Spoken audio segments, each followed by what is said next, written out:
VR 吃鸡游戏《雇佣战士对决》终于在月末迎来了第一赛季的巨大更新和 Meta PC VR 版本的上线，新增了方舟监狱重生模式，添加了载具车辆和无人机道具，全新的枪械和近战武器大幅修缮，并改动地图内的建筑及布局，上线了天气系统以及战场内的猎杀任务等等，再度将游戏的可玩性提升到了新的高度。接下来我就带大家了解一下更新所有的重要内容，以便之后能够快速的融入到第一赛季的战斗中去。首先是新增的方舟监狱，所有在游戏里死亡且没有购买重生保险的玩家，都有一次进入方舟监狱跟其他玩家1对1或2对2的决斗机会。由系统随机指定统一武器，获得胜利的玩家便能够重返游戏战场。关于重生的部分，这次更新对售货机进行了更改，原先有红色的武器售货机、紫色的高级售货机和蓝色的复活售卖机，现在只有前面2种，复活的部分被挪到了紫色高级售卖机，而且只有基本的复活保险，没有了高级复活。不过现在改动有一个好处，就是你第一次复活之后可以继续购买复活保险，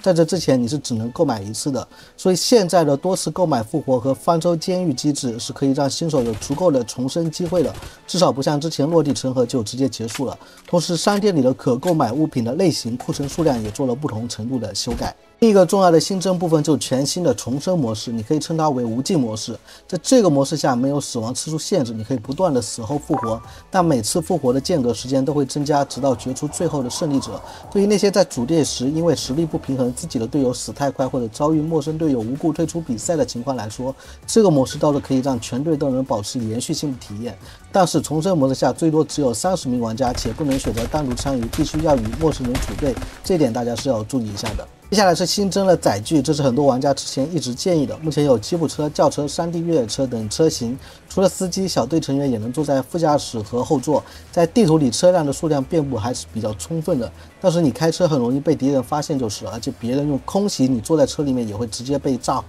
当然你要是会玩的话，就可以把车子拿来堵住门口、撞倒甚至碾压对手，又或者是当空旷地带的掩护。所以是否使用载具，它的优缺点还是很明显的。因为载具的加入穿越地图更有效率，因此开发者大大减少了高空升降绳索的数量来做平衡。但是考虑到有些人不适应载具，所以开发者另外还增加了新的战术芯片，叫垂直无人机。顾名思义啊，原地生成了一个无人机，把你带到空中，再利用滑翔去跑这个毒圈。只是无人机的高度远没有高空绳索那么高，因此一次的战术芯片可以最多叫3次垂直无人机，还是相当够用的。武器方面新增了步枪 AK74U、冲锋枪 MP5A3、一个100发子弹的轻机枪 PKP 和霰弹枪 DBP12。前3个在战场上落的物质里比较频繁的出现，但这个霰弹枪只能在武器商店和空投里获取。加入这4把枪之后，游戏的武器数量就算比较丰富了，大家可以在基地里多试试这几把新枪，去感受一下它的后坐力和伤害值。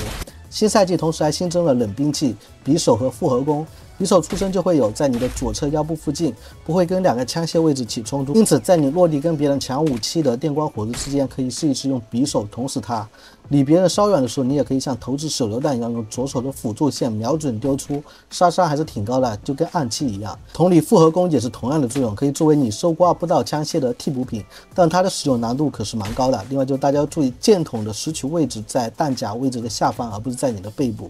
然后就是新增了2个战场内的任务芯片，分别是闪金任务芯片和数据运输任务芯片。这2个不要小看它，在实际游戏中的帮助还是蛮大的。当你拾取到闪金任务芯片的时候，系统会随机安排一个玩家成为你的猎杀目标，会在画面里用一个极其醒目的兔子标志告知你目前玩家所在的位置。如果在限定时间内猎杀成功，就可以获得金钱，但实际上是否完成任务还在其次，因为在这个时间内你可以获知这个玩家的大致位置，即便他会移动，你也可以知道哪个区域是有危险的。根据我个人经验，猎杀目标一般不会给你定得太远，可能你靠近还有100米左右的时候，双方就已经遭遇了。但因为你是猎杀者，有提前的心理准备，往往成功的概率是很高的。至于数据运输任务就比较简单，就你把芯片带到任务图示的方舟装置集合，就可以获取护甲值更高的红色方舟护甲包，这可以让你在跟敌人对枪时有更多的续航值。在战场地图上，开发者也做了不小的改变，原本的旧城镇被改成了多层楼房为主的新城镇，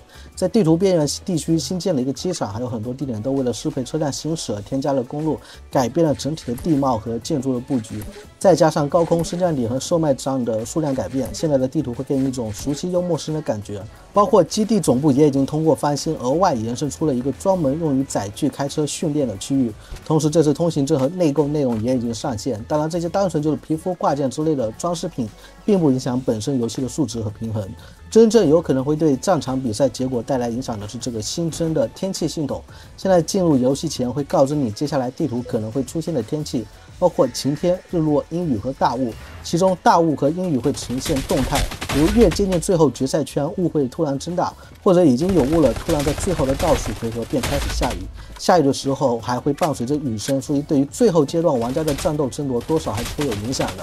毕竟在游戏里，通过声响和远距离视线做出行动策略是很关键的一点。现在这个天气系统对于 VR 一体机来说是不利的。比较典型的就是非晴天的几种天气，在渲染分辨率不高的情况下就比较难看清人，所以用 VR 一体机的朋友，我是强烈推荐拉高渲染分辨率再去玩。这里值得一提的是，开发者很早就把原来的默认动态渲染分辨率改成了现在固定1800×1900的分辨率。在目前画面元素逐渐增多的情况下，我个人是习惯性开到2500的分辨率左右才算可以接受。另外，考虑到天气系统对视线的影响，开发者终于在游戏里添加了方向指南辅助显示，这个是需要你在游戏设置里手动去打开罗盘的。分3种表现形式，第一种是出现在画面的上方，第二种是呈现在地面，第3种则是上下皆有，这个大家可以根据自己的需求来选择。